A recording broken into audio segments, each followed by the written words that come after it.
أعوذ بالله من الشيطان الرجيم. بسم الله الرحمن الرحيم. إنا أرسلنا نوحا إلى قومه أن أنذر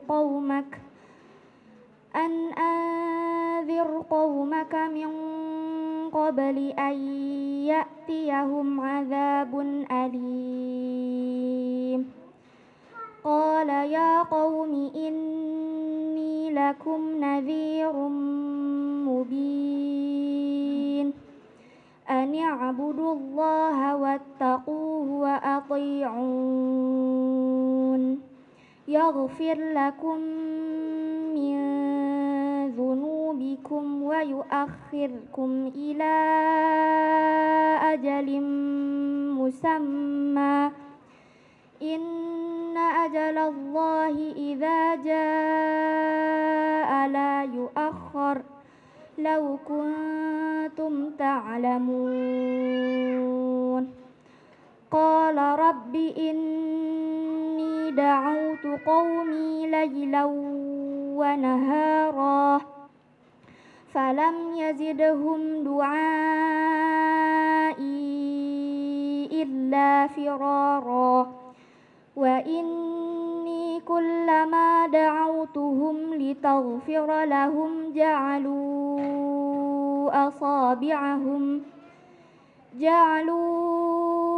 أصابعهم في آذانهم واستغشوا ثيابهم وأصروا واستكبروا استكبارا ثم إني دعوتهم جهارا ثم إني أعلنت لهم وأسررت لهم إسرارا فقلت استغفروا ربكم إنه كان غفارا يرسل السماء عليكم مدرارا ويمددكم بأموال وبنين ويجعل لكم جنات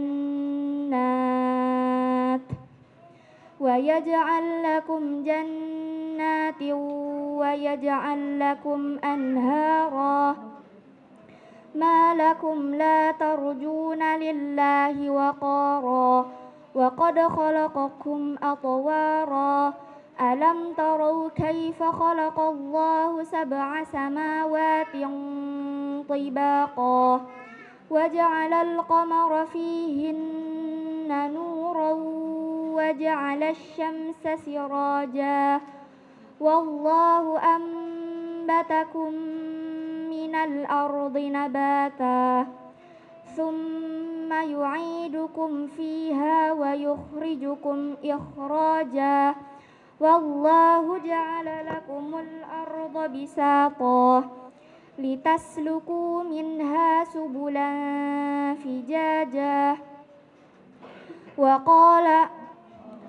قال نوح رب إنهم عصوني واتبعوا من لم يجده ماله وولده إلا خسارا ومكروا مكرا كبارا وقالوا لا تذرن آلهتكم ولا تذرن ودا ولا سواعا ولا يغوث ويعوق ونسرا وقد أضلوا كثيرا ولا تزد الظالمين إلا ضلالا مما خطيئاتهم أغرقوا فأدخلوا نارا فلم يجدوا لهم من دون الله أنصارا وقال نوح رب لا تذر على الأرض من الكافرين ديارا إنك إن تذرهم يضلوا عبادك ولا يلدوا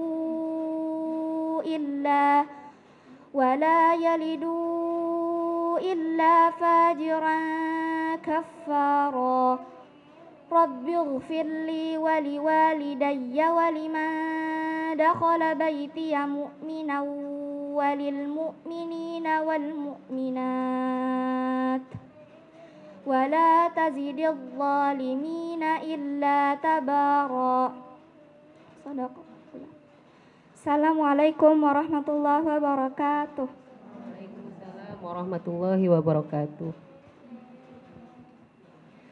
Alhamdulillah, tadi tasmi sudah kita dengarkan bersama-sama ya Bu. Semoga kita mendapatkan keberkahan dari bacaan Al-Quran itu, wabil khusus yang membacanya.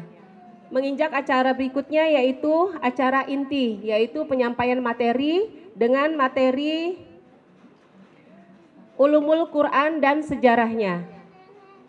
Kepada Al-Mukarram Ustadz Dr. Haji Ahmadi Usman MA kami persilahkan.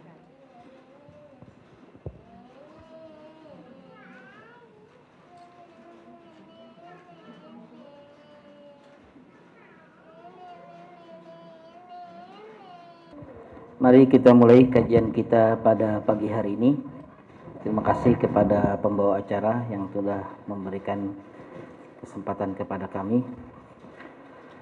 Bismillahirrahmanirrahim. Assalamualaikum warahmatullahi wabarakatuh.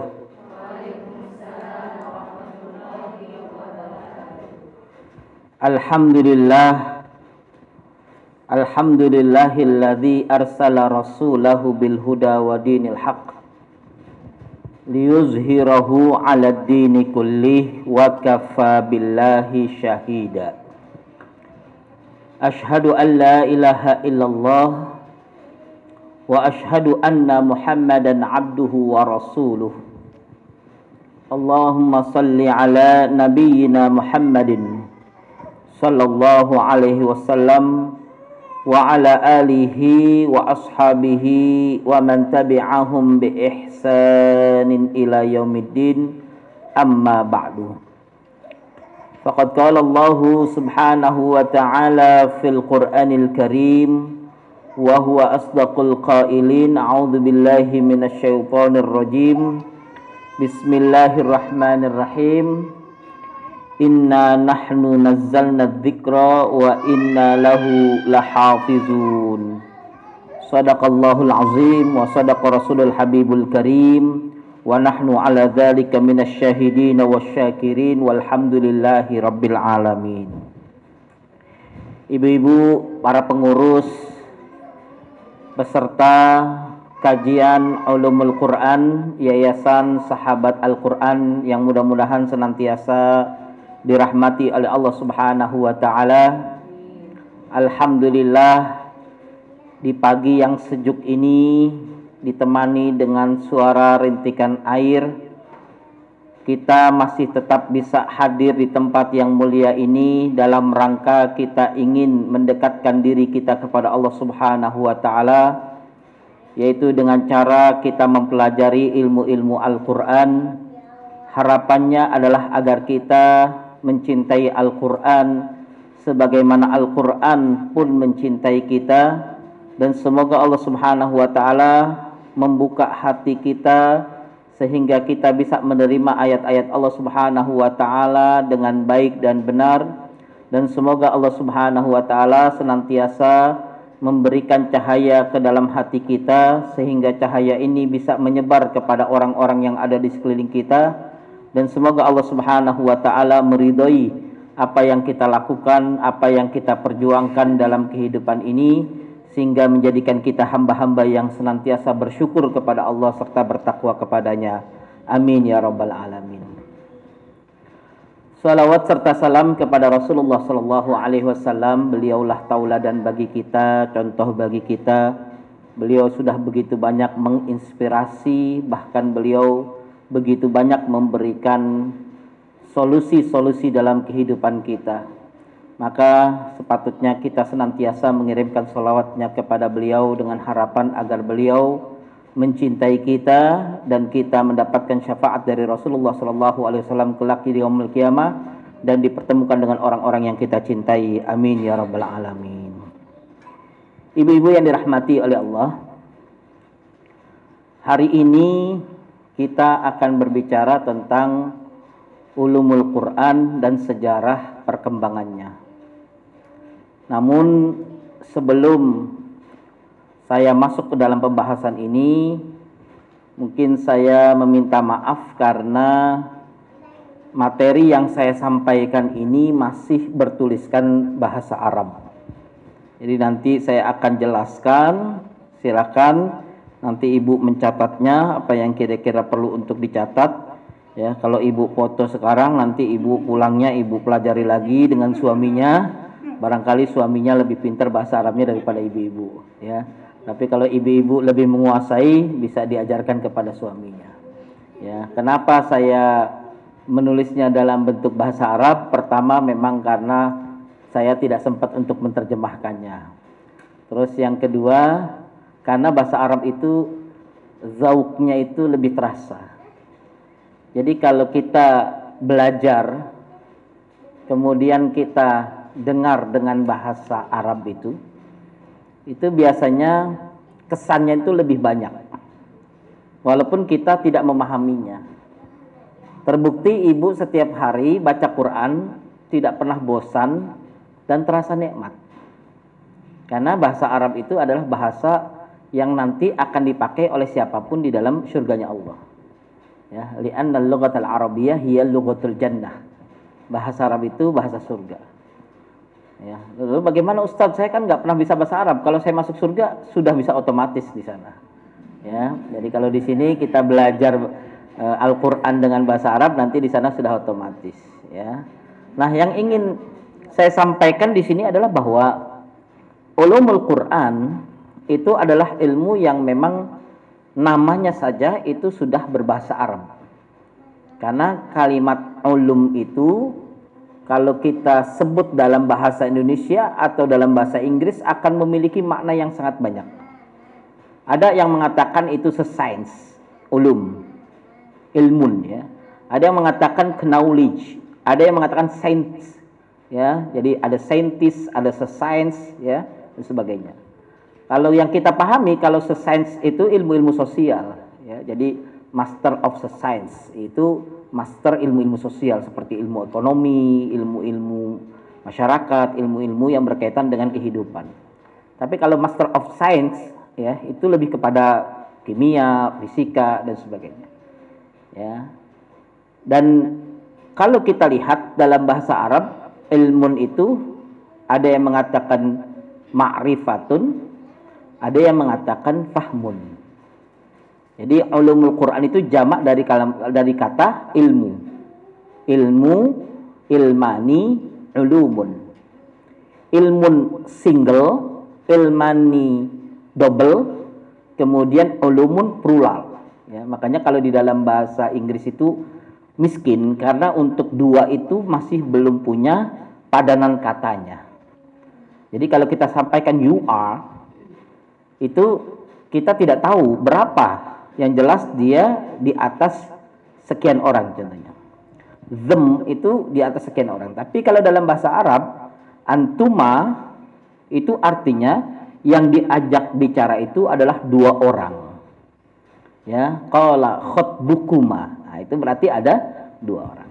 Ini perbedaan bahasa Arab dengan bahasa Inggris atau bahasa Latin. Ya, apalagi bahasa Indonesia lebih miskin lagi. Ya. Jadi kalau satu orang jalan, dua orang jalan, tiga orang jalan. Kalau bahasa Arab, ya, satu orang jalan beda, dua orang berjalan beda, tiga orang berjalan beda. Ya, jadi kalau satu orang akalah. Kalau dua orang akalani. Kalau tiga orang akalu. Nah, kan gitu.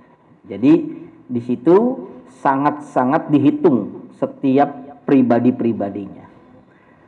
Nah, kalau bicara tentang ulumul Quran, ilmun, ilmani, ulumun.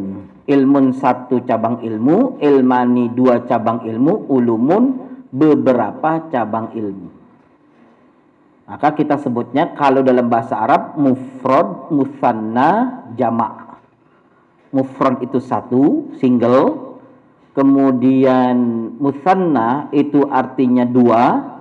Kemudian jamak artinya plural, banyak, lebih dari tiga. Itu disebut plural. Nah, kalimat ulum ini termasuk plural dari kalimat ilmu. Ya. Sehingga kalau kita lihat kalimat Qur'annya satu tapi ulumnya banyak. Jadi berbagai macam ilmu yang mengantarkan kita untuk memahami Al-Quran. Ulumul Quran.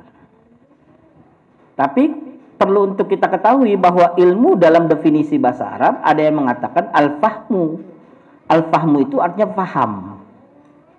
Yang kedua al-ma'rifah. Al-ma'rifah itu artinya mengetahui.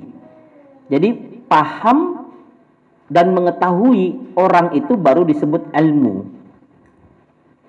Sekarang pertanyaannya, pahamkah kita surat Al-Baqarah ayat 1 atau ayat 1 sampai ayat 5? Barangkali kita bilang mengerti. Ya, kenapa? Karena barangkali kita baru mengerti terjemahannya tapi belum paham maksudnya, apalagi mengerti tujuan dari ayat itu. Ya, inilah perbedaan kenapa di dalam bahasa Arab istilah ilmu itu menjadi sebuah istilah yang mencakup seluruh aspek kehidupan. Kenapa? Karena ilmu itu sumbernya dari Allah Subhanahu wa taala. Mungkin saya tidak akan memperpanjang pada definisi tentang ulumul Quran. Kalau Qurannya sendiri sudah tahu Bu ya definisinya Bu ya. Pernah Bu mendengar? Al-Quran huwa kalamullahil mu'jiz al-munazzal ala nabiyina Muhammadin sallallahu alaihi wasallam biwasitatil amin Jibril alaihi salam. Sering Bu dengar ya? Dalam bahasa Indonesia. Jadi Al-Quran itu definisinya kalau kita lihat sedikitnya ada 7 komponen. Ya, komponen yang pertama, Al-Quran itu bersifat mukjizat. Kalamullah yang bersifat mukjizat. Itu yang pertama. Ya, Al-Qur'annya. Yang kedua, Al-Munazzal ala nabiyina Muhammadin, yang diturunkan kepada Nabi Muhammad. Jadi Al-Qur'an itu tidak diturunkan kepada selain Nabi Muhammad. Tidak ada satu ayat yang turun kecuali turunnya kepada Nabi Muhammad sallallahu alaihi wasallam. Tujuannya apa? Untuk memberikan penyekatan. Tidak boleh ada orang mengatakan bahwa dia menerima wahyu Al-Qur'an dan bukan dari Nabi.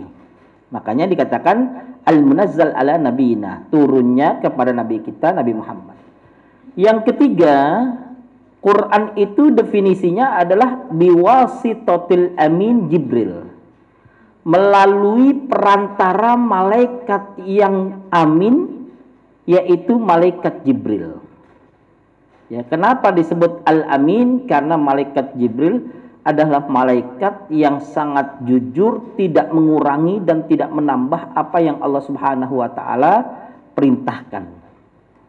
Ya, jadi tidak ada satu ayat yang ditambahkan oleh malaikat Jibril.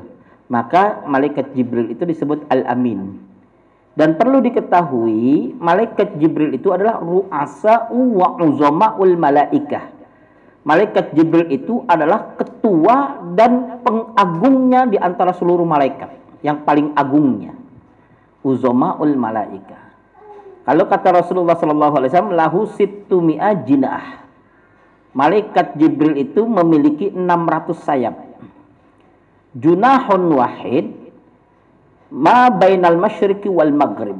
Satu sayapnya saja itu menutupi alam semesta ini. Menutupi dari ujung timur sampai ujung barat. Itu tentang malaikat Jibril. Kenapa kemudian yang diutus oleh Allah untuk menyampaikan wahyu kepada para nabi itu malaikat Jibril? Karena ketika malaikat Jibril datang, maka seluruh malaikat-malaikat yang lain pasti takut dan tidak berani untuk menjegat. Ya, kalau kita nih contohnya dapat informasi dari presiden, ya, yang dapat informasi itu kopral. Ada nggak yang kira-kira berhentiin kopral? Banyak. Jenderal bisa berhentiin kopral kan gitu. Tapi kalau yang kemudian diutusnya jenderal, maka kopal nggak berani menghentikan jenderal, kan gitu. Nah, malaikat Jibril itu adalah malaikat yang paling agungnya, yang paling mulianya, yang paling besarnya. Maka tidak ada satupun di antara malaikat yang berusaha untuk mencari informasi tentang hal ini. Jadi di dalam beberapa riwayat dikatakan bahwa ketika Allah Subhanahu wa taala ingin menurunkan Al-Qur'an dari sama'ud dunya. Jadi kan prosesnya 3 ya. Jadi yang pertama prosesnya Allah menurunkan Al-Qur'an itu di Lauhul Mahfuz, disimpan. Bal huwa Qur'anum Majid fi Lauhim Mahfuz. Kemudian diturunkanlah ke sama'ud dunya atau yang disebut dengan Baitul Izzah secara kolektif. Kemudian diturunkan secara berangsur-angsur kepada hati Nabi. Nah, proses turun dari sama'ud dunya sampai ke hati Nabi itu malaikat Jibril hanya boleh membawa apa yang Allah perintahkan untuk dibawa. Ya, jadi ketika itu ada suara disebutkan di dalam riwayat ya, yasihu, ya, sayhan, ada sebuah suara yang suara itu seluruh malaikat yang ada di langit yang di atas sana itu tahu bahwa malaikat itu adalah panggilan Allah kepada Jibril. Sehingga fahina dzalika yasjuduna wala yaqumun. Jadi seluruh malaikat itu sujud. Ketika Allah memanggil wahai Jibril, datanglah malaikat Jibril datang menghadap Allah dan kemudian seluruh malaikat yang lain sujud, tidak berani melihat dan mendengarkan apa yang disampaikan oleh Allah kepada malaikat Jibril. Bahkan dalam riwayat dikatakan hina taraka Jibril, ketika Jibril itu meninggalkan mereka, mereka sampai tidak sadar. Ya, ketika mereka bangun, Jibril sudah tidak ada. Ya, artinya mereka tidak ada yang mencuri satupun ayat karena takutnya kepada Allah dan hormatnya terhadap malaikat Jibril. Sehingga Allah memerintahkan wahai Jibril turunkan ayat ini kepada Nabi Muhammad. Maka malaikat Jibril menurunkannya tanpa ada satu malaikat yang tahu apa yang dibawa oleh malaikat Jibril alaihissalam. Sampai selama 22 tahun lebih itu dari malaikat Jibril kepada Nabi Muhammad sallallahu alaihi wasallam. Nah, itulah yang disebut dengan biwasitatil amin Jibril alaihissalam, dengan perantara yang jujur yaitu malaikat Jibril alaihissalam. Kemudian selanjutnya ya. Tadi yang pertama masih ingat? Yang pertama firman Allah yang bersifat mukjizat. Yang kedua diturunkan kepada Nabi Muhammad sallallahu alaihi wasallam. Yang ketiga melalui perantara malaikat Jibril. Yang keempat al-munazzal ya, al-manqulu ilaina bitawatur. Yang dipindahkan kepada kita secara mutawatir. Mutawatir itu artinya turun temurun dari Nabi sampai kita hari ini, sanad bersanad sampai kita saat ini mendengarnya. Bahkan mohon maaf, kita itu bukan hanya mendengarkan Al-Quran dengan qiraah wahidah. Ada di antara kita yang mampu untuk membaca Al-Quran biqiraatis sab'ah dengan 7 qiraat. Bahkan ada yang biqiraatil asyrah dengan qiraat asyrah. Tapi yang jelas setiap ayat yang turun yang sampai kepada kita itu caranya mutawatir. Apa itu mutawatir? Mutawatir adalah sekelompok orang yang menyampaikan dari ayat-ayat Allah tanpa ada sedikit pun keinginan mereka untuk mendustakan ayat Allah atau menyembunyikannya. Itu disebut dengan mutawatir. Dari mana awal kemutawatiran itu? Kemutawatiran itu berawal dari sahabat. Jadi ketika ada sahabat mendengar Al-Quran, kemudian mereka menghafalnya, mereka membaca satu sama lain. Ketika kemudian ada orang yang ingin membaca Al-Quran dari sahabat, kemudian dia cari yang lain, ternyata bacaannya sama. Nah, kalau lebih dari 30 orang memiliki bacaan yang sama, dari sumber sama, dari sanad yang sama, maka itu disebut mutawatir. Maka tidak mungkin sahabat itu mau mendustakan tabi'in dalam membaca Quran. Maka prosesnya itu disebut mutawatir. Jadi Al-Quran yang kita miliki ini semua qiraatnya mutawatir. Kemudian yang keberapa? Yang kelima yang disebut dengan al-manqulu, al-maktubu fil masahif. yang tertulis di dalam lembaran-lembaran mushaf. Jadi lembaran itu disebut mushaf. Quran itu tidak disebut buku lagi, tidak disebut dalam bentuk-bentuk kalimat-kalimat seperti yang lain. Dia kalau berbentuk kumpulan Al-Quran ayat-ayatnya, maka disebut kitab itu sebagai mushaf. Ya, kita kan tidak nyebut mana kitab saya, kitab apa? Kitab Al-Quran. Kita menyebutnya mana mushaf, ya kan? Mana mushaf yang tadi Umi taruh di sini, kan gitu. Jadi kita mengenalkan bahwa kumpulan tulisan Al-Quran itu dengan masahif, dengan mushaf-mushaf. Makanya kemudian definisinya bahwa Al-Quran itu ditulis di atas lembaran-lembaran kertas yang kemudian setelah terkumpul disebut dengan mushaf. Al-maktubu fil masahif. Makanya satu mushaf dibakar di Swedia, seluruh umat Islam marah. Kenapa? Karena bukan hanya pada kertasnya, bukan pada covernya, tapi isi dari mushaf itu adalah ayat-ayat Allah Subhanahu wa taala. Itu yang disebut dengan al-maktubu fil masahif, tertulis di atas mushaf. Kemudian yang keenam, al-muta'abbadu bi tilawatihi, yang bernilai ibadah ketika membacanya. Kalau kita baca hadis, 1000 hadis, maka pahalanya pahala hadis, belajar hadis. Kalau kita belajar fikih, maka pahalanya pahala belajar ilmu fikih. Tapi kalau kita belajar Quran, maka pahalanya bukan belajar Quran, pahalanya setiap huruf dari ayat Al-Quran.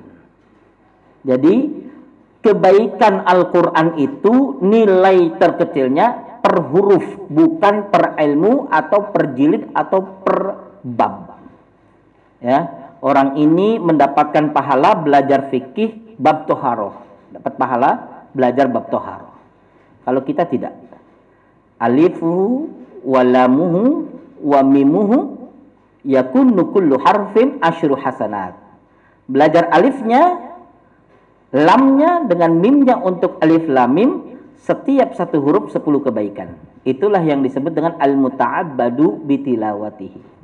Karena nilai bacaannya itu ibadah. Itulah yang kenapa membedakan antara hadis qudsi dengan Al-Quran. Ibu-ibu mungkin nanti materinya ada antara Quran, hadis nabawi dengan hadis qudsi. Nah, hadis qudsi itu adalah kalimat-kalimat Allah, tapi yang menyampaikan lafaznya adalah Nabi Muhammad. Itu namanya hadis qudsi. Contohnya ketika Allah mengatakan inni haramtu zulma ala nafsi, maka Nabi mengatakan kalau Allah Ta'ala, Allah telah berkata, ya, kemudian inni haramtu zulma ala nafsi, sesungguhnya aku, ya, dalam hadis itu mengharamkan kezaliman atas diriku, kata Allah. Tapi yang menyampaikannya Nabi, tidak ada dalam Quran, ada di dalam hadis qudsi. Hadis qudsi itu jumlahnya banyak sekali. Jadi redaksinya itu Allah berikan kepada Nabi Muhammad, tapi isinya adalah wahyu yang Allah berikan kepada Nabi Muhammad. Nah, kenapa hadis qudsi itu tidak boleh dibaca ketika sholat? Ini Allah waladdallin amin. Bismillahirrahmanirrahim. Inni haramtu zulma 'ala nafsi. Ya, nggak boleh. Walaupun itu hadis qudsi. Kenapa? Karena hadis qudsi ini tidak bisa dimasukkan ke dalam ibadah, terutama ibadah-ibadah sholat kita. Ya, makanya yang bisa bernilai ibadah dari setiap huruf-hurufnya hanya Al-Quran. Maka kita dianjurkan ketika membaca surat Al-Fatihah, membaca surat-surat lain dari Al-Quran, tidak boleh membaca hadis atau hadis qudsi. Tapi yang kita baca Al-Quran. Walaupun mungkin hanya satu ayat. Bismillahirrahmanirrahim. Yasin. Allahu Akbar. Kan itu. Nggak apa-apa. Artinya yang dibaca tetap ayat Quran. Tapi kalau yang dibaca hadis tidak boleh. Bismillahirrahmanirrahim. Innama bu'istu liutammima magarimal akhlaq. Nggak bisa. Ya, itulah yang kemudian kenapa Al-Quran itu bernilai ibadah ketika membacanya. Karena setiap hurufnya Allah ridhoi kita untuk bisa membacanya di saat kita beribadah. Dan ketika kita belajar dan membacanya, Allah hitung dengan 10 kebaikan. Kemudian yang ketujuh, definisi dari Al-Quran huwa al-mabdu'u bisuratil fatihati. Al-Quran ini dimulai dengan surat Al-Fatihah. Itu definisi Al-Quran. Yang terakhir, yang ke-8, al-muhtatamu bisuratin nas. Kemudian ditutup dengan surat An-Nas. Dimulai dengan surat Al-Fatihah, diakhiri dengan surat An-Nas. Jadi ada 8 ya. Pertama, firman Allah yang bersifat mukjizat.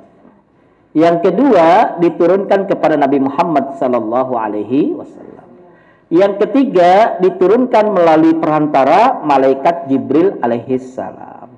Yang keempat, dipindahkan atau dinukil kepada kita dengan cara mutawatir.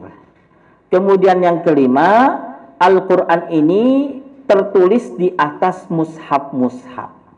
Kemudian yang keenam, membacanya bernilai pahala, bernilai ibadah. Kemudian yang selanjutnya, yang keberapa ya? Yang ketujuh dimulai dengan surat Al-Fatihah, yang terakhir ditutup dengan surat An-Nas. Itulah Al-Quranul Karim. Jadi kalau kita lihat komponennya sangat banyak, itu baru definisi Al-Quran. Maka wajar kalau seandainya kemudian kita katakan ulumul Quran itu banyak sekali. Karena apa? Kita harus mengetahui bagaimana yang disebut dengan mukjizatullah. Maka ada namanya ulumul Quran yang judulnya I'jazul Quran, kemukjizatan Al-Quran. Kita juga harus mengetahui siapa Rasulullah, ya, karena dialah yang diturunkan kepadanya Al-Quran. Kapan turunnya, bagaimana turunnya, di mana pertama kali itu diturunkan, bagaimana suasana hati Rasulullah ketika diturunkan, dan kemudian bagaimana Rasulullah SAW menyampaikannya kepada para sahabat. Itu kan ada ilmunya. Nah, itu berarti ada lagi sendiri. Yang ketiga, malaikat Jibril. Berarti malaikat Jibril yang menurunkan wahyu. Apa itu wahyu? Ada definisinya secara istilah, secara bahasa, dan kemudian bagaimana malaikat Jibril mengajarkan Rasulullah hingga kita sekarang bisa membaca satu Al-Quran secara utuh. Itu yang ngajarin malaikat Jibril. Kenapa? Karena kalau kita lihat di dalam Al-Quran itu kan ada tartibul mushaf, ada tartibun nuzul. Kalau tartibun nuzul, pertama surat Al-Alaq, kemudian setelah itu surat Al-Mudassir, kemudian setelah itu surat Al-Muzammil, kemudian setelah itu surat Al-Fatihah. Itu kan turunnya namanya tartibun nuzul. Tapi kalau tartibul ayat, tartibul mushaf, pertama surat Al-Fatihah, kedua surat Al-Baqarah, yang ketiga surat Ali Imran, yang keempat surat An-Nisa, yang kelima surat Al-Maidah, yang keenam surat apa? Al-An'am. Kemudian yang selanjutnya ya apa? Al-A'raf, kemudian Al-Anfal, ya. Jadi kalau kita lihat siapa yang mengajarkan Rasulullah, yaitu malaikat Jibril. Nah, malaikat Jibril ini bagaimana sesungguhnya mengantarkan wahyu kepada Rasulullah. Nanti ada ilmunya sendiri. Nah, kemudian al-manqulu ilaina bitawatur, dipindahkan kepada kita secara mutawatir. Berarti kita harus belajar ilmu sanad. Dari siapa ke siapa, dari siapa ke siapa. Ya, kita kalau mau mengambil sanad itu pasti diceritakan. Ini saya ambil sanad dari syekh saya namanya ini sampai kepada Nabi Muhammad SAW. Itu namanya ilmu sanad. Jadi dari 8 definisi tadi semuanya itu ada ilmunya masing-masing untuk mengetahui. Termasuk contohnya al-muta'abbadu bitilawatihi, ya. Kemudian juga ada apa tadi? Yang intinya semua dari definisi itu ada ilmu yang perlu untuk kita pelajari. Nah, itu baru sisi penamaan ya, ulumul masing-masing, kemudian Quran masing-masing. Sekarang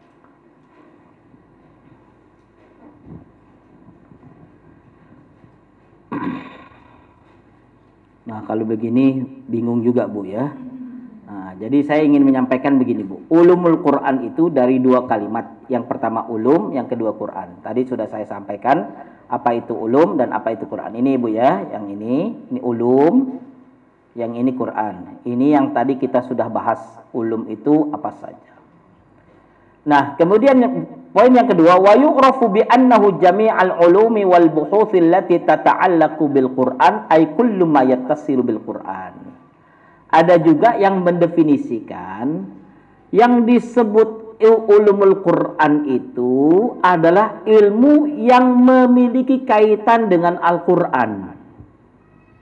Jadi apa saja ilmu yang punya kaitan dengan Al-Quran, maka itu disebut ulumul Quran. Ya, contoh sederhana, Al-Quran itu berbahasa Arab. Maka kita perlu untuk mengetahui bahasa Arab. Dalam bahasa Arab itu ada banyak, ada nahunya, ada sorofnya, ada balaghahnya, ya, itu kan banyak. Berarti seluruh ilmu-ilmu yang berkaitan dengan bahasa Arab, dengan seluruh hal yang ada di dalamnya, itu bagian dari ulumul Quran. Ya, ada juga contohnya fathahnya, ada kasrohnya, ada bidayahnya, ada nihayahnya, ada wakofnya, ada lazimnya. Itu juga berkaitan dengan cara membaca Quran. Maka itu disebut ulumul Quran. Jadi sebenarnya kita itu bicara ulumul Quran banyak. Jadi kadang-kadang gini, mohon maaf. Suatu saat ketika saya sedang di Mekah, saya sedang duduk di pelataran Masjid Haram. Waktu itu kalau tidak salah jam 11 lah. Jadi santai gitu. Kemudian di samping saya ada seseorang yang sedang membaca Quran.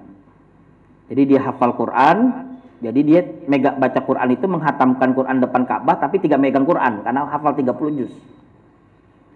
Ya, setelah selesai menjelang zuhur, dia mulai negor saya. Saya juga tegur dia. Saya bilang, dari mana Anda? Dia bilang, saya dari Tasik.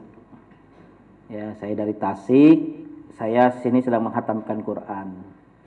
Kemudian saya bilang, Masya Allah, beruntung Anda ya bisa menghatamkan Quran tidak pakai mushaf kan gitu.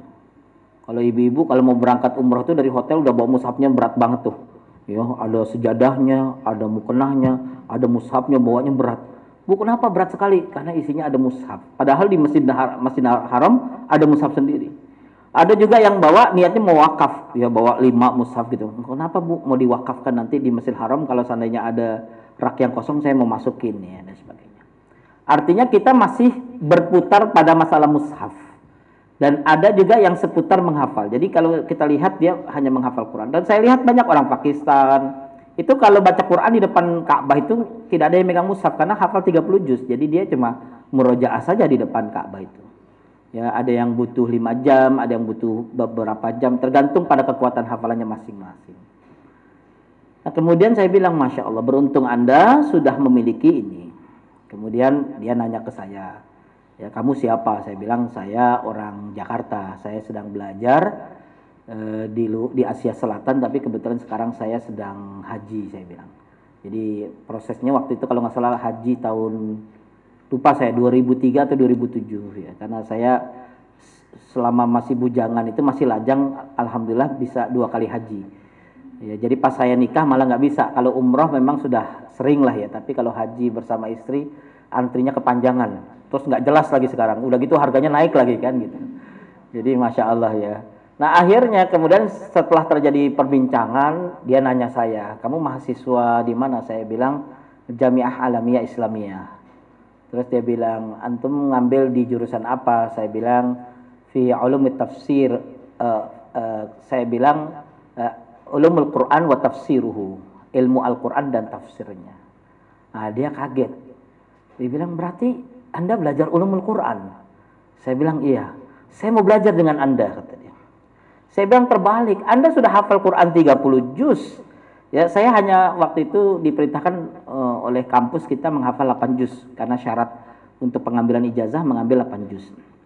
Saya katakan, ya, ana hafiztu Qur'anan ala sabilit tahdid. Saya masih hafal Quran itu hanya beberapa juz saja, sedangkan Anda sudah 30 juz. Jangan belajar dari saya bilang gitu. Dia bilang, saya terus terang memang sudah menghafal Quran dari kecil-kecil. Tapi terus terang, saya sendiri masih terus mencari apa itu ulumul Quran. Jadi dia pengen sekali belajar ilmu Quran itu apa gitu. Saya bilang, pasti kamu sudah belajar. Dia bilang, ya saya sudah belajar, tapi taraf pemula. Taraf pemula itu belajar sesuatu itu masih definisi, pembagian, contoh. definisi, pembagian contoh kan gitu kadang-kadang Bu ya. Ya contohnya kita belajar tentang apakah Indonesia adalah negara yang busurnya lintang ini, kemudian luas kilo ini, terus jumlah provinsinya, itu namanya masih definisi-definisi gitu kan. Nah, beliau mengatakan bahwa saya baru belajar Quran itu masih definisi Makki wal Madani, definisi tentang apa itu Quran dan sebagainya.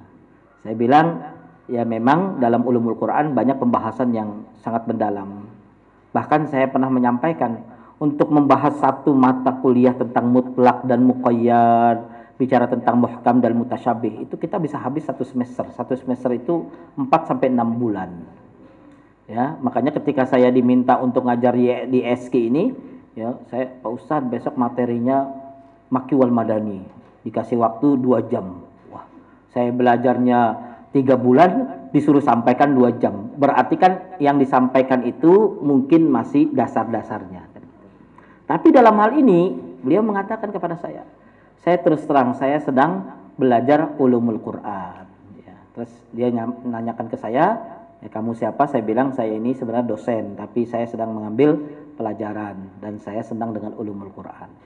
Ya, jadi dari situ dia tertarik bagaimana dia mengambil untuk S2-nya ulumul Quran. Setelah dia menikmati ayat Quran, sudah hafal, sudah sedemikian rupa, dia tertarik juga dengan ulumul Quran. Jadi artinya bahwa ada orang yang memang berkaitan dengan ulumul Quran, konsentrasi seperti di sini masih tahfiz dan tahsinnya. Ada juga yang mungkin ulumul Quran berkaitan dengan bahasanya. Ada juga yang ulumul Quran mengambil dari unsur kemukjizatannya. Ada juga ulumul Quran yang mengambil dari unsur-unsur yang lain seperti sastranya dan sebagainya. Itu sangat banyak sekali. Tapi semua ilmu yang berkaitan dengan Al-Quran, maka itu disebut ulumul Quran. Kemudian yang selanjutnya, wa min ta'rifatihi indal mu'asirin, sedangkan definisi menurut ulama masa kini, ini ada ini saya jalan nggak Bu? Nggak kelihatan ya? Ini saya nih, apa? Oh ini ada ya. Ini dia. Ke jalan ke situ ya. Sebentar Bu. Mana itu?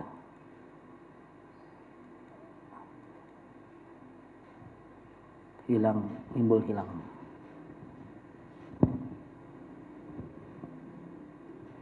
Saya pakai ini aja deh. Ini harusnya slide yang kedua ya.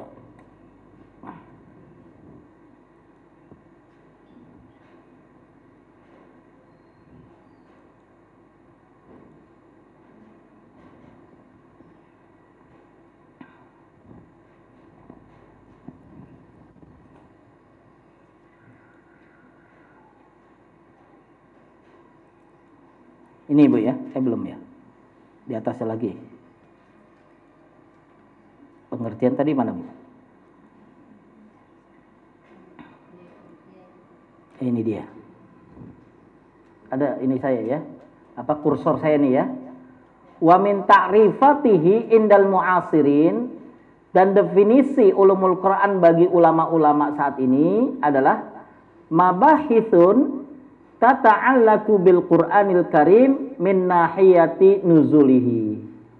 Pembahasan-pembahasan yang terkait dengan Al-Quran dilihat dari sisi turunnya. Jadi yang pertama, pembahasan yang terkait dengan Al-Quran dilihat dari sisi turunnya. Jadi kalau belajar tadi Bu tentang turun Bu, itu banyak sekali Bu. Jadi bagaimana turunnya, kapan turunnya, kemudian apabila turun sekali, apakah turunnya itu di kota atau turunnya di desa, turunnya siang hari, turunnya malam hari, turunnya ketika Nabi sedih, turunnya ketika Nabi di perjalanan, itu ada ilmunya Bu. Ya, kalau kita kan taunya turun itu di Gua Hiro, ya, atau kadang-kadang turun ketika Nabi sedang sedih, datanglah malaikat Jibril membacakan. Padahal kalau kita lihat turunnya itu ada di musim panas, ada ayat-ayat yang turun di musim dingin, Ada ayat yang turun ketika Nabi sedang perang, ada ayat yang turun ketika Nabi sedang di rumah. Itu ada ilmunya berkaitan dengan masalah turunnya ayat. Yang kedua, yang berkaitan dengan tartibuhu, tertibnya.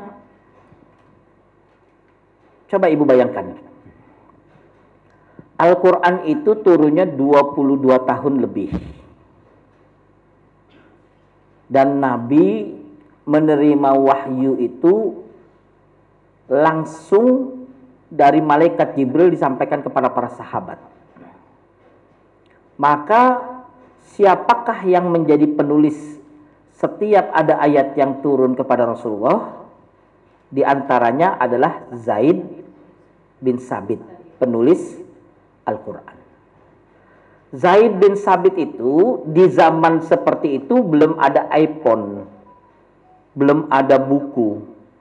Maka beliau menulisnya biasanya di pelepah kurma atau di atas kertas-kertas yang terbuat dari kulit atau terbuat dari bahan-bahan kayu. Itu ditulisnya. Setelah ditulis, disimpan. Ya, kalau dibawa, Bu, bisa dibayangkan, Bu. Pelepah kurma dibawa kemana-mana itu. Ya. Jadi Zaid bin Sabit menyimpan. Disimpan. Nah, kalau kita lihat sejarahnya, pada zaman Abu Bakar dan Umar, itu semua mushaf yang pernah ditulis itu dikumpulkan. Bahkan dikatakan itu dikumpulkan di rumah Hafsah, istri Rasulullah. Itu hingga satu kamar itu isinya tulisan mushaf dari berbagai macam bentuk. Dari kulit, dari kayu, dari mana-mana. Bisa dibayangkan. Kalau sekarang mushaf kita tuh ada yang kecil sekali. Saya kemarin ketemu dengan mahasiswa dari luar negeri. Kemudian dia bilang, Ustaz, ini hadiah buat antum. Saya lihat kecil sekali. Ya. Mungkin ya kecil sekali, seperempat dari ini. Ya. Saya bilang, apa ini hadiah buat saya? Buka aja. Saya buka. Ada satu kotak kecil, di dalamnya ternyata Quran. 30 juz, cuma sebesar jempol saya kan. Saya kantongin kecil sekali nih. Bacanya juga sulit. Tapi kalau setengah hafal sebenarnya masih bisa kita baca. Ya, artinya kalau sekarang itu Quran ada yang modelnya gitu. Apalagi sekarang model jari, klik gitu. Zaman itu Quran masih bentuknya mushaf. Nah, bagaimana cara nyusunnya? Maka kemudian dipanggillah tim, disuruh mereka baca satu demi satu. Adakah perbedaan bacaan mereka? Di antara bacaan mereka mana yang mutawatir? Itu semua diseleksi. Nah, itu cara untuk menertibkannya sedemikian rupa.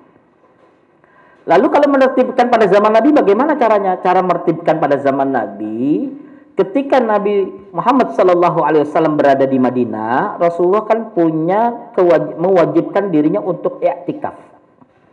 Rasulullah i'tikaf di Masjid Nabawi setiap asyrul awakhir.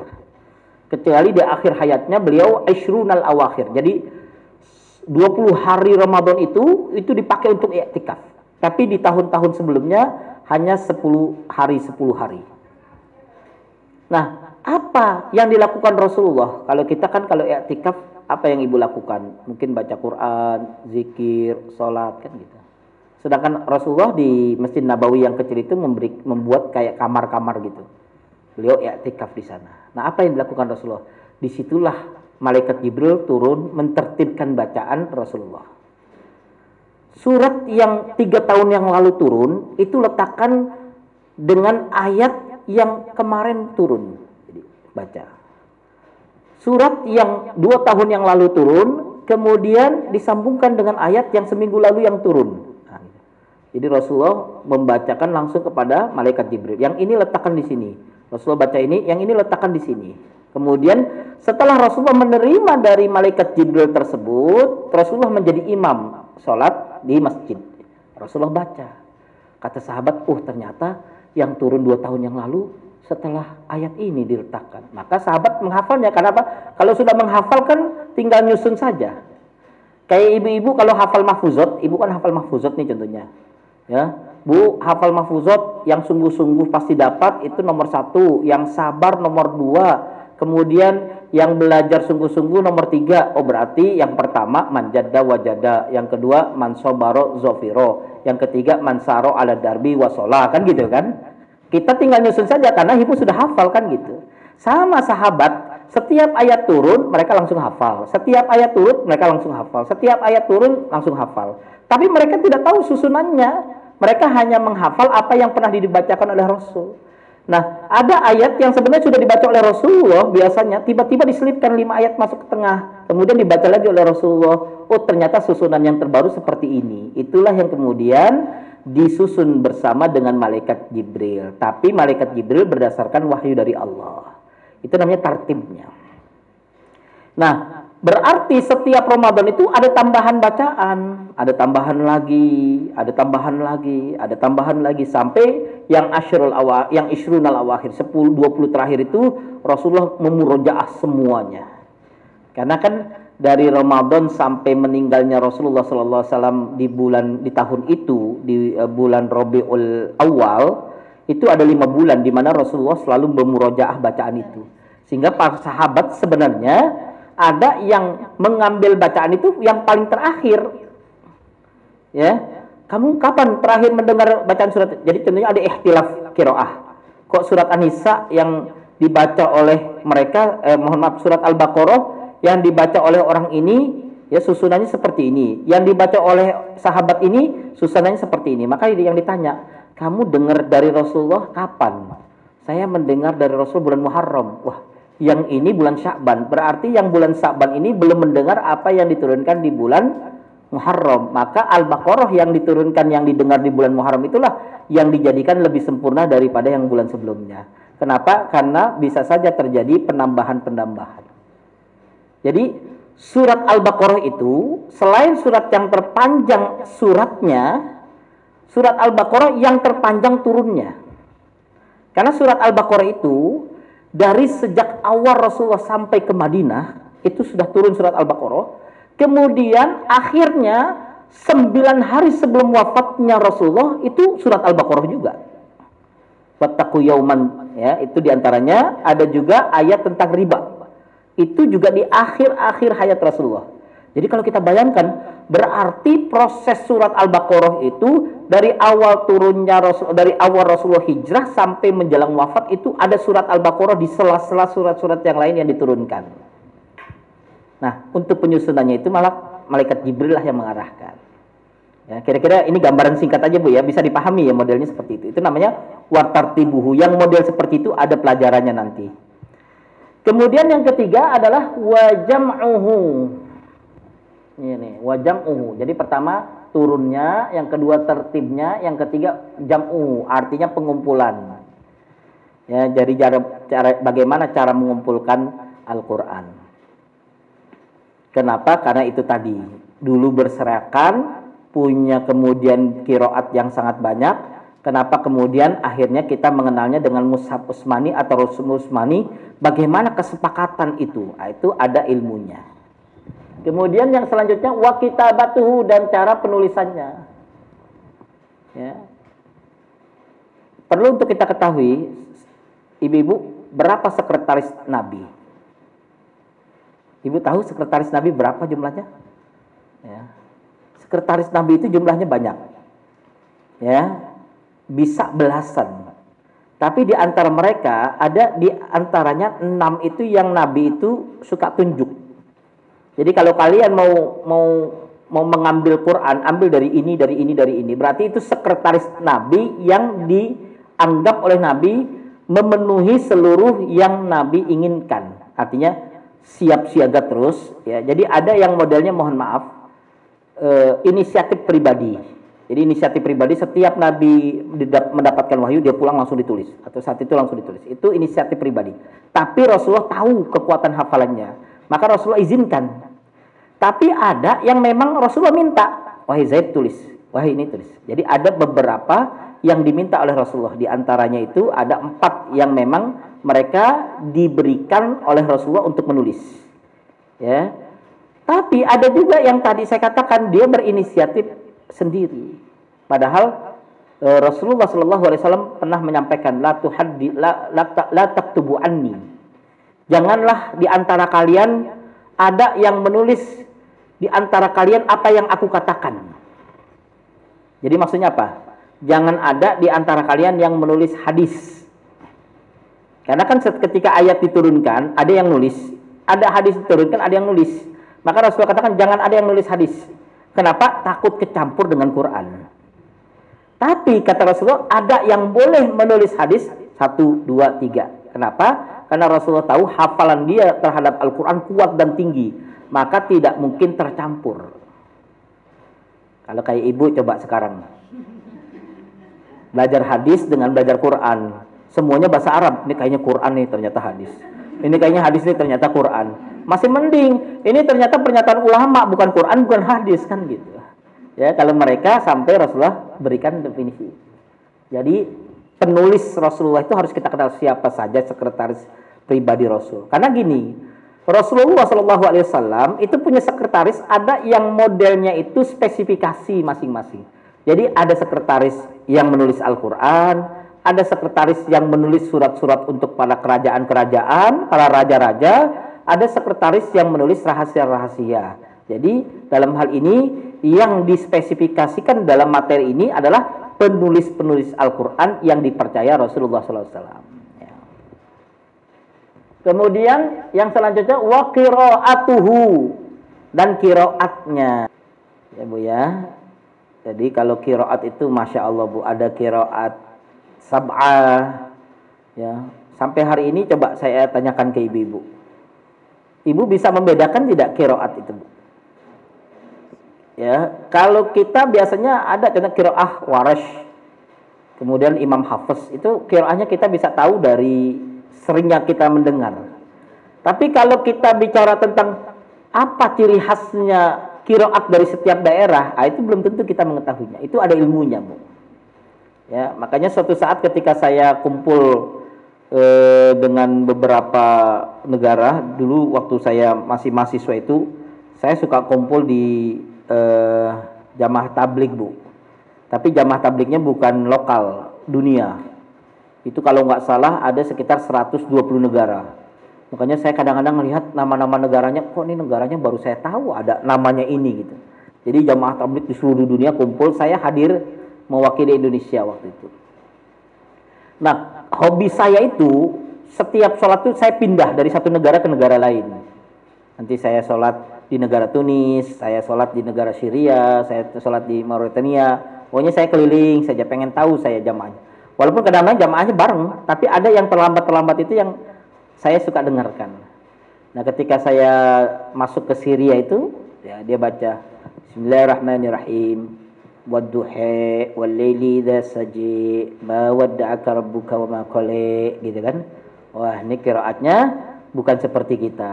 Ya, ada yang wadduhi wal-laili idza saji ma wadda'aka rabbuki wa ma qali, kan gitu kan. Ada yang modelnya gitu. Kalau kita kan normal karena kita mengikuti Imam Hafiz yang umum ya, wadduha wal-laili idza saja ma wadda'aka rabbuka wa ma qala, ya. Tapi kalau kita tidak tahu qiraat seperti itu, biasanya ketika ada orang yang beda bacaannya kita sudah marah-marah kan gitu. Yang pertama kali membuat agak sedikit kita bingung itu dulu ketika Muammar baca surat Al-Ikhlas. Baca surat Al-Ikhlas itu walam yakullahu kufa. Apa ini yang Muammar bacanya kan?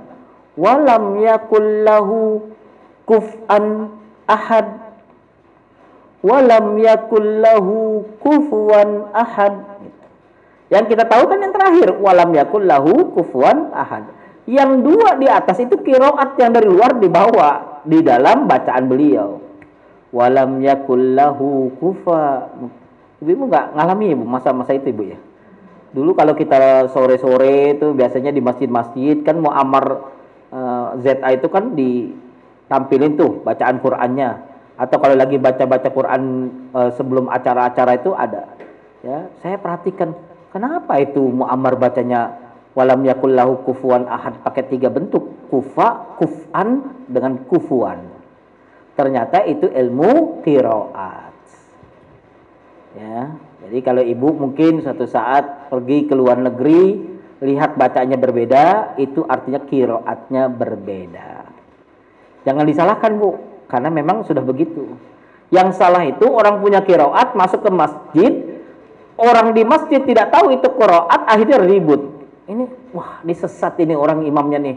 Ya, baru tumben saya dengar yang kayak gini modelnya. Padahal itu mungkin dia pakai qiraat yang lain. Yang salah dia, kenapa tahu di sini qiraatnya berbeda tapi kemudian dia membacanya. Tapi bagi kita perlu juga untuk mengetahui ilmu qiraat.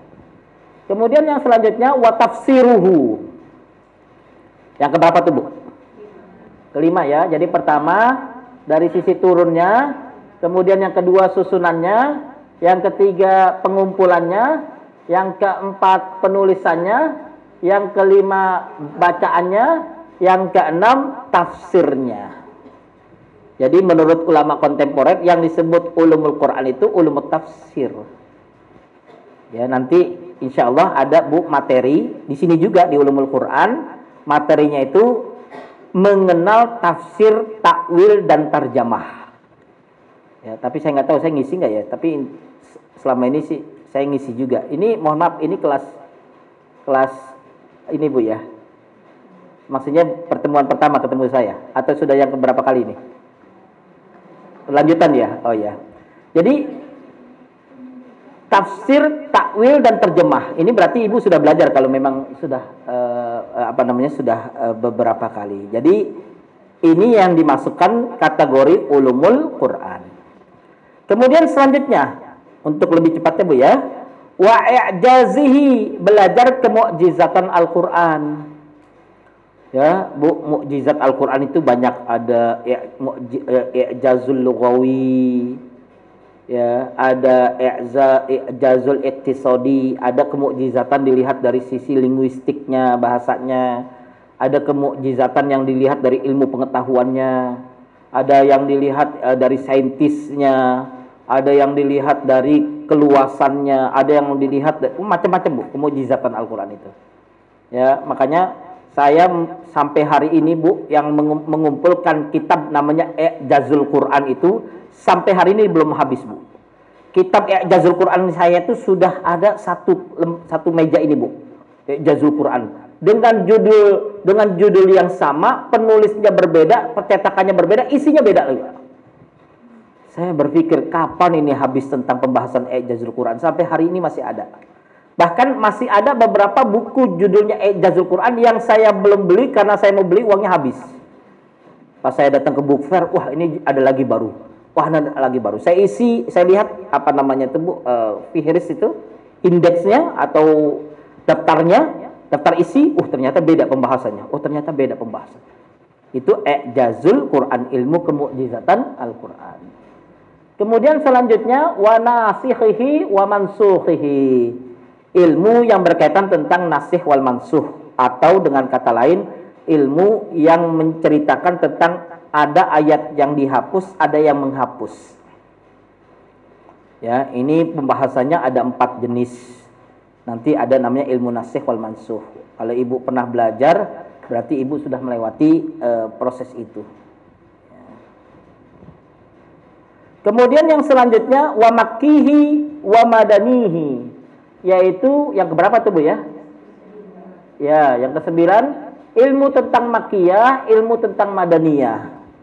Yang membedakan mana ayat-ayat yang turun di kota Mekah, mana ayat-ayat yang turun di kota Madinah.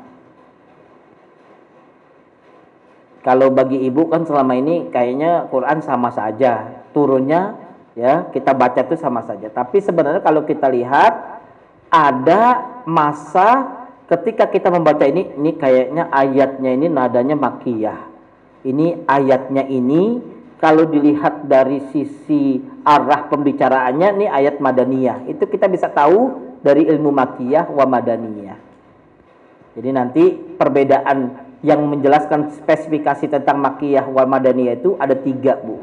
Ada yang pendekatannya dari sisi tempat, ada yang dilihat dari sisi waktu, ada yang dilihat dari bahasa yang digunakan oleh Al-Quran. Sehingga itu menjelaskan mana yang Makkah, mana yang Madinah. Itu yang ke-9 ya. Kemudian yang terakhir wadaf usyibhi anhu. Ya, yaitu ilmu yang mampu membentengi dari berbagai macam penyusupan di dalam tafsir atau di dalam Al-Quran. Itu juga penting, Bu. Kenapa, Bu? Sekarang ini kadang-kadang kalau kita temukan ada orang yang membuat kita ragu dengan ayat Quran. Jadi ayat Quran ditafsirkan, tapi semakin membuat kita ragu terhadap Quran.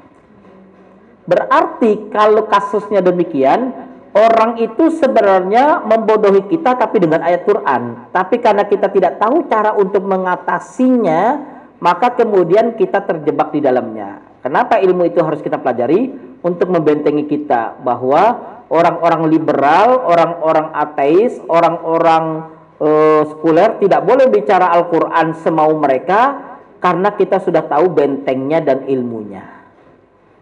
Ya, karena sekarang itu, Bu, ada orang liberal ngomong tentang Quran, kemudian nyeleneh. Kadang-kadang kita bilang benar juga tuh, gitu. Berarti kita terjebak di dalam apa yang mereka bangun. Nah, ini untuk menjaganya namanya ilmu apa tadi, Bu, yang terakhir? Ilmu yang menjaga dari penyusupan. Artinya jangan sampai ada yang bukan tafsir kemudian dijelaskan sebagai tafsir. Kemudian yang selanjutnya, Bu, yaqulu Muhammad Abdul Azim Az-Zarqani, berkata Muhammad Abdul Azim Az-Zarqani, maudhu'uhu wa majmu' mawdu'ati tilkal ulumil mandubah tahta liwa'ihi. Ya, kata Abdul Azim Zarqani, seluruh hal yang berkaitan dengan ilmu-ilmu yang berkaitan dengan Al-Quran, maka itu sebutnya adalah ulumul Quran. Ya, itu pengertian ulumul Quran. Selanjutnya, Bu. Ini waktunya gimana nih, Bu? Masih ada 2 slide lagi atau 3 slide lagi, tapi sudah hampir setengah 10. Saya lanjutkan dulu ya, Bu. Satu slide aja, Bu, ya.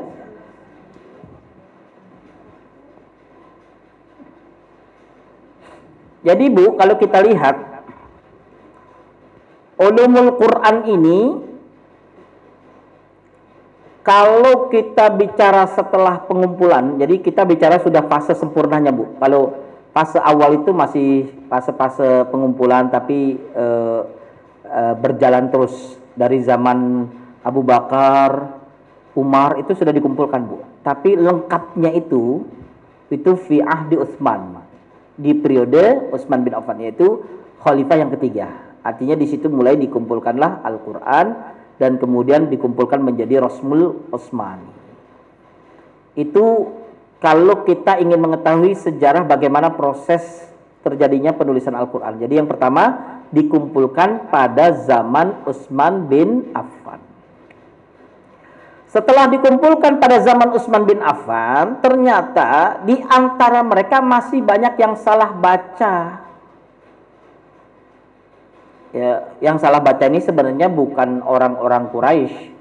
Ketika Al-Quran sudah sampai ke Irak, sudah sampai ke Baghdad, ya, saat itu kan Al-Quran belum ada titik, belum ada fathah, kasrah dan sebagainya. Maka pada periode Khalifah keempat Ali bin Abi Thalib, pemerintah Abul Aswad Ad-Du'ali untuk memberikan tanda-tanda Al-Quran, seperti meletakkan titik, 2, 1 di atas, di bawah, atau memberikan tanda-tanda bacaan. Itu pada periode yang Khalifah yang keempat. Jadi yang pertama dikumpulkan, ditulis, tulisannya ya berarti kosong gitu aja, Bu. Alhamdulillahi Rabbil Alamin. Rabbil Alaminnya itu nggak ada titik baknya. Semuanya masih begitu saja. Kalau sekarang Ibu dikasih kayak gitu, kira-kira bisa baca nggak, Bu? Jadi mushaf yang asli pada zaman Utsman bin Affan itu diberikan kepada Ibu, disuruh baca surat At-Tur aja jadinya. Kira-kira ya kalau udah hafal mungkin Ibu cuma ngelihat sedikit bisa lanjutin, Bu, ya. Tapi kalau kita kan mungkin orang asing, ini kira-kira la yufarritun atau la tafrotun kan gitu kan. Itu kadang-kadang kita terbalik-balik. Ya, la'allakum tatakun atau la'allakum tayyakun atau yattaqun kan gitu kan. Itu juga penting. Makanya pada periode Ali bin Abi Thalib dimulailah penulisan titik-titik dan tanda-tanda. Kemudian selanjutnya dalam sejarah penulisannya juga, yang pertama ya pengumpulan dan kemudian ditulis dalam satu mushaf, tapi mushafnya masih kosong. Kemudian yang kedua, pada zaman Ali bin Abi Thalib penulisannya sudah ada titik, sudah ada ya harokat dan sebagainya. Nah, kemudian selanjutnya pada zaman Umayyah ya barulah kemudian dimulai penjelasan tentang ilmu-ilmu tadi, ilmu tafsir, ilmu sababun nuzul itu mulai dirapikan.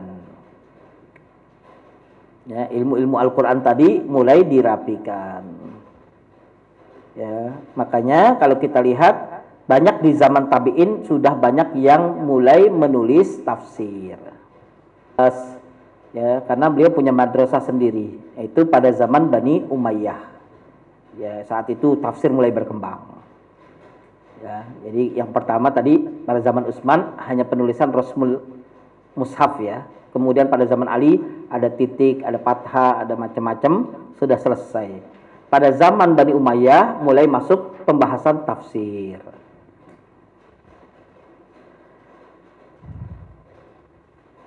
Nah, kemudian pada zaman Bani Abbasiyah itu sudah mulai juga pengembangan tafsir di dalam dunia Islam. Jadi ulama-ulama seperti Imam Tabari itu sudah muncul. Cuma dalam hal ini kalau kita lihat itu masih berserakan. Jadi yang tafsir, yang Makki Madani, yang sababun nuzul itu masih sedemikian rupa. Kemudian pada masa-masa daulah Islam, ada daulah Saljukiyah, ada daulah Utsmaniyah, terutama Saljukiyah di abad ke-5, disitulah ulama mulai berkonsentrasi menggabungkan seluruh ilmu. Maka disitulah disebut ulumul Quran. Jadi kata lain bahwa proses terjadinya penamaan ulumul Quran itu penamaannya dimulai antara abad ke-5 dan abad ke-7 Islam. Sebelumnya itu ilmunya disebut tadi ilmu sababun nuzul, ilmu Makki wal Madani, ilmu ini, tafsir ini. Ketika dijadikan sebuah ulumul Quran itu baru di abad ke-5 dan setelah itu di abad ke-7. Kenapa disebut abad ke-5 dan abad ke-7? Karena dulu ada seseorang yang menulis kitab namanya Al-Burhan fi Ulumil Quran. Nah, beliau ini menulisnya 30 jilid, Bu. Di abad itu ada orang menulis Ulumul Quran, bukunya itu 30 jilid. Saya nggak bisa membayangkan, Bu. Cuma yang menjadi masalahnya, manuskrip itu ditemukan baru-baru ini, artinya di abad-abad 18, 19 dan sebelumnya itu ternyata hanya 15 jilid. Jadi dalam pengakuan itu aku telah menuliskan buku ini sebanyak 30 jilid berkaitan dengan ilmu-ilmu Al-Qur'an. Manuskrip itunya ada, tapi faktanya yang ditemukan itu cuma 15 jilid. Saya nggak tahu apakah mungkin dulu perpustakaan Islam dibakar terus kemudian yang lain terbakar kemudian itu selamat, atau mungkin pada sejarah di Spanyol ketika umat Islam saat itu dibantai kemudian dibuang ke sungai sehingga sungainya menjadi tinta-tinta yang kemudian berubah dari buku ke sungai, ya wallahu alam. Karena dalam hal ini para ulama juga mencari tahu bagaimana ada ulama yang bisa menulis tentang ulumul Quran di abad ke-5 sedangkan itu tidak ditemukan sampai hari ini. Itu namanya kita kehilangan ilmu dari ulama-ulama mutaqaddimin. Ya, kalau kita sayang, Bu, ya. Contohnya ibu sudah nulis buku, udah banyak, ya tiba-tiba ada anak ibu di-delete aja gitu. Ya Allah, nak, ibu udah nulis berhari-hari hilang kan gitu. Kalau ini ilmunya ulama, coba bisa dibayangkan. Ya kita sedih sekali. Tapi ternyata ulama-ulama berusaha untuk mengulas dari awal lagi ilmu itu. Nah, kemudian ada yang menemukan ulasan itu di abad ke-7. Makanya tadi saya katakan, pertama kali penyebutan ulumul Quran itu ada yang mengatakan di abad ke-5, ada yang mengatakan di abad ke-7. Wallahu alam, kita tidak tahu. Ya. Barangkali ditulis di abad ke-5, ditemukan di abad ke-7 bisa jadi. Ya. Tapi yang jelas ulama itu adalah ulama yang menulis kitab Al-Burhan fi Ulumil Quran. Nah, sekarang bentuknya manuskrip, Bu. Jadi dia tidak bisa dikeluarkan karena kertasnya itu sudah sangat-sangat rapuh. Sehingga dia hanya dimasukkan ke dalam sebuah perpustakaan yang bisa dilihat melalui kaca. Itu kalau dalam bahasa kita itu mahtutot, Bu. Ya, mahtutot itu sebuah manuskrip yang sudah tidak bisa lagi didaur ulang, wujudnya ada tapi sudah khawatir untuk digoyang-goyang, ya. Kalau Ibu mungkin pernah ke Perpustakaan Nasional, Ibu masih bisa menemukan ada beberapa yang modelnya seperti itu. Ya, jadi dia kalau mau dipindahin lembarannya saja sudah sangat hati-hati. Ya, jadi wujud dari kitabnya ada, isinya belum tentu kita menguasainya. Karena sebagian ada yang bisa di-scan, Bu. Kalau yang masih kertasnya bagus tuh diambil, di-scan, diambil, di-scan kan gitu. Tapi ini karena sudah saking rapuhnya, maka wujudnya 15 jilid itu ada, tapi tidak boleh untuk dikotak-katik karena faktor itu tadi. Itu yang disebut dengan manuskrip yang ditemukan pada abad ke-5 atau ke-7 tentang ulumul Quran. Ya, itu saja, Bu, ya, penjelasan dari saya tentang bagaimana ulumul Quran yang perlu untuk kita ketahui. Jadi dalam pembahasan ini kalau kita lihat unsur-unsur ulumul Quran itu sangat banyak sekali. Nah, kalau kita ingin menguasainya ya kita harus membukanya secara perlahan-lahan. Demikian yang bisa saya sampaikan. Selanjutnya saya kembalikan kepada pembawa acara. Jika ada yang mau ditanyakan atau didiskusikan silakan. Jazakallah untuk Ustadz yang telah menyampaikan materinya ya Ibu-Ibu. Dan tadi sudah kita dengarkan bersama materinya, itu benar-benar mudah-mudahan itu bisa kita ambil ilmunya ya Bu, dan menjadi berkah buat kita semua. Dan kepada Al-Mukarram Ustadz, mudah-mudahan menjadi amal jariah. Amin, amin ya robbal alamin. Dan dilanjut dengan acara berikutnya yaitu sesi tanya jawab. Dan sesi tanya jawab ini ada diberikan kesempatan bagi 3 penanya ya Bu. 3. Baik Ibu-ibu rahimakumullah. Jadi kalau bicara tentang penulis kan saya sebenarnya menyampaikan ini poin-poin besarnya Bu ya. Jadi nanti kita contohnya disebutkan satu nama penulis Rasulullah namanya Zaid bin Sabit. Maka nanti materinya beliau lahir di mana, bagaimana kemudian beliau belajar, itu sebenarnya ada ilmunya. Tapi itu nanti ketika bicara tentang penulis wahyu. Namun pertanyaan Ibu, siapa saja orang-orangnya? Ya, sebenarnya kalau kita lihat di antara sahabat Rasulullah yang rajin dalam menulis wahyu itu setidaknya ada 6 ya yang kita kenal. Yang pertama adalah sahabat Rasulullah yang paling dekat adalah Abu Bakar As-Siddiq. Kemudian Umar bin Khattab dan Utsman bin Affan. Ya, itu adalah 4 sahabat Rasul termasuk Ali bin Abi Thalib yang memang punya wewenang dari Rasulullah untuk menuliskan setiap ada yang turun. Jadi ini menjelaskan bahwa sahabat Rasulullah itu memiliki keahlian menulis Al-Quran. Abu Bakar, Umar, Utsman, Ali. Itu untuk memudahkan kita 4 sahabat yang dekat dengan Rasulullah SAW. Selanjutnya ada di antaranya 3 yang bukan dari sahabat 4 tadi. Ya, yang pertama adalah Zaid bin Sabit. Ya, Zaid bin Sabit ini kan kalau kita lihat sebagai pembantu Rasul. Ya, jadi pernah diangkat menjadi putra tapi Allah melarangnya sehingga kemudian dikembalikan kepada namanya, yaitu Zaid bin Sabit. Itu penulis naskah Al-Quran yang memang bertugas oleh Rasulullah SAW. Kalau yang lainnya itu diberikan izin. Abu Bakar diberikan izin, Umar, Utsman diberikan izin untuk menulis. Kalau Zaid bin Sabit memang diperintahkan tulis gitu ya. Kemudian yang kedua adalah Muawiyah bin Abu Sufyan. Muawiyah bin Abu Sufyan itu tulisannya bagus ya, sehingga Rasulullah memintanya untuk menjadi penulis Al-Quran. Kemudian yang ketiga adalah Ubay bin Ka'ab. Ya, Ubay bin Ka'ab. Ubay bin Ka'ab ini sebenarnya punya kelebihan selain bacaan Qur'annya bagus, juga suaranya enak. Sehingga beliau juga menjadi penulis Rasulullah. Jadi kalau kita lihat secara total ini ada 7 lah yang memang betul-betul diizinkan oleh Rasulullah untuk menulis Al-Quran. Barangkali itu untuk pertanyaan yang pertama berkaitan siapa saja yang menjadi sekretaris Rasulullah SAW. Kemudian yang kedua bicara tentang langgam. Ya memang kalau kita lihat langgam ini kan tujuannya untuk memperpindah bacaan Al-Quran. Ya, kalau kita itu kan belajar tentang bayati gitu ya, bayati suri, terus macam-macam lah ya itu. Kalau itu untuk memperindah bacaan Quran yang memang biasanya dibaca untuk Al-Quran, sehingga ketika kita mendengarnya kita tidak merasa ada sesuatu yang janggal atau yang aneh, itu memungkinkan. Tapi ketika langgamnya itu sudah menjelaskan tentang sebuah budaya, contohnya, saya mau baca surat Al-Fatihah pakai langgam Sunda. Ya, langgam Sunda itu pakai lagu Bubui Bulan contohnya kan, terus dibaca gitu, itu jelas itu tidak boleh karena itu bisa mengganggu konsentrasi kita dalam menghafal Al-Quran atau mendengarkannya.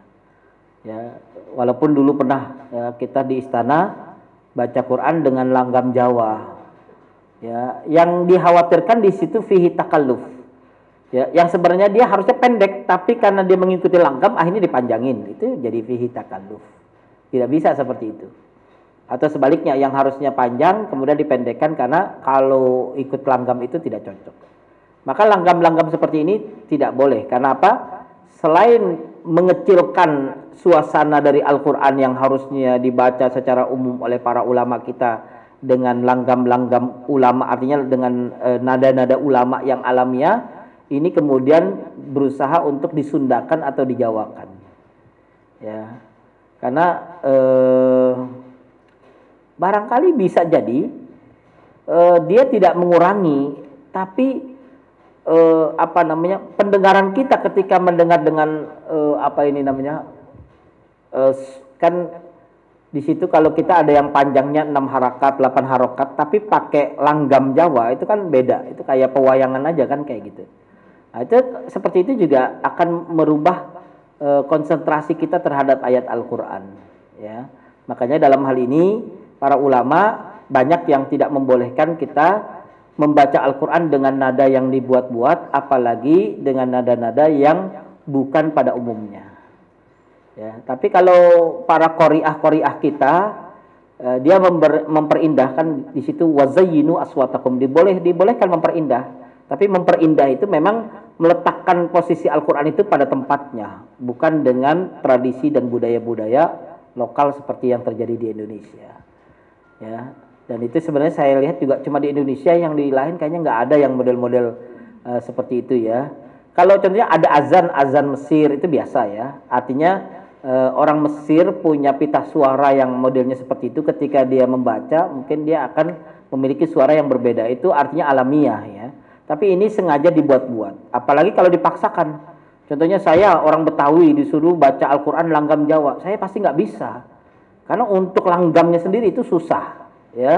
Nah, itu kalau yang seperti itu fihi takalluf, terjadi sesuatu yang tidak seyogianya.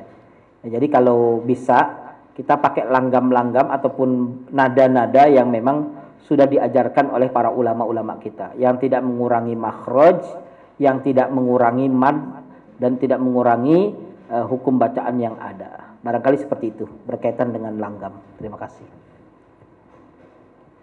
Jawabannya dari Ustadz udah dimengerti ya. Oke, alhamdulillah. Acara demi acara sudah kita lalui bersama, dan mudah-mudahan apa yang kita lakukan hari ini mendapatkan ganjaran pahala kebaikan dari Allah Subhanahu wa taala. Amin amin ya robbal alamin. Dan di penghujung acara yaitu berdoa bersama yang akan dipimpin oleh Al-Mukarram Ustadz Dr. Haji Ahmadi Usman MA. Kepada beliau kami persilahkan. Mari ibu-ibu rahmatullah, kita berdoa kepada Allah Subhanahu wa taala agar Allah Subhanahu wa taala menjadikan kita sebagai hamba-hamba yang tetap istiqomah di dalam menjalani kewajiban kita dan ibadah kepada Allah, dan semoga keluarga kita, anak kita menjadi generasi yang soleh dan soleha. Allahumma shalli ala sayyidina Muhammadin wa sahabati Rasulillahi ajma'in walhamdulillahi rabbil alamin.